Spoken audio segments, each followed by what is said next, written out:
Watercolor painting is unlike any other piece of work out there.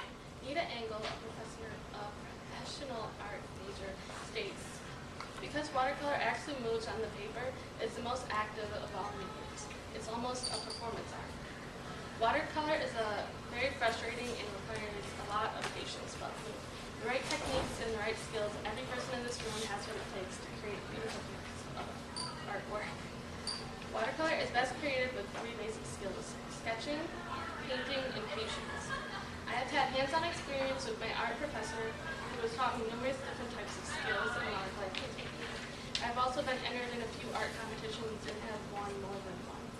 First, I will explain to you why sketching is so important in watercolor painting. And second, I will explain to you a couple different techniques in watercolor painting. And third, I will explain to you why patience is so essential in watercolor. Before actually painting, you must first sketch out your work. It leaves less room for error.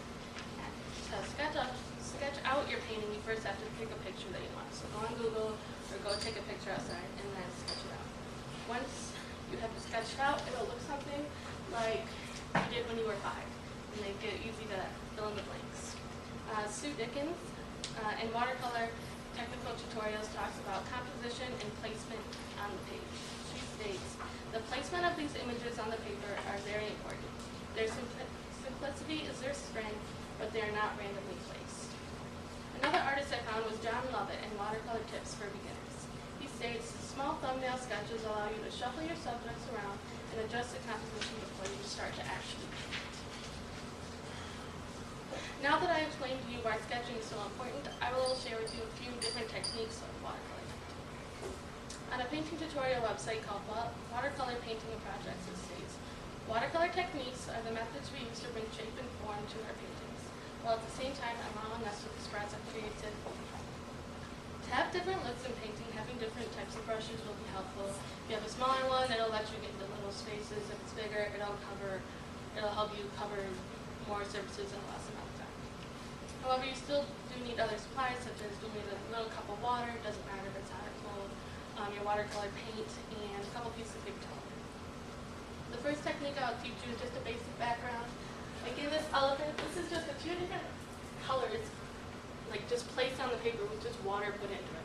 The more water you put into it, the lighter the picture will get, and it'll just dance around and do its own thing.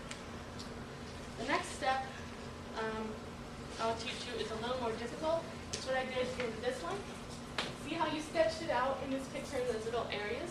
What you do is you fill in the spaces, you just go around it, and then you add water to the center, and then it'll dance around. But what you do is you cannot fill in another space next to another one, like this one or this one, unless the other one is completely dry. Now that I showed you a few different techniques of painting, I'll explain to you why patience is so important. Why you do not want to paint 2 pieces next to the other unless it's dry, because they'll come together and it'll end up not looking the way you want it to, and it'll just look like one big block. Earlier I told you we need paper towel. You're probably wondering why.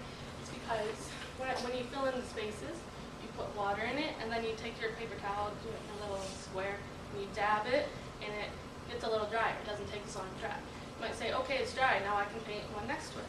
But you can't, because it's still going to get dry, it's still going to combine, it's going to look like one block.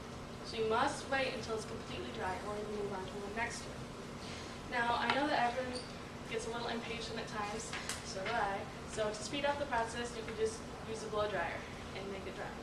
That way you can move on to the next one. Once all your spaces are dry, you can move on to the ones next to it, and then eventually fill in everyone, and it'll end up something like that, or something like this. And you'll have a beautiful piece of art. Now, I first discussed how to sketch before watercolor painting. Second, I described the different techniques and how to watercolor. And finally, I explained why patience is so important in watercolor painting. Watercolor painting is best created through 3 basic skills: sketching, painting, and patience. As Mary C. Taylor says in her art book, painting in watercolor is like walking a tightrope. One must find a perfect balance between what the paint wants to do and what the artist wants to do.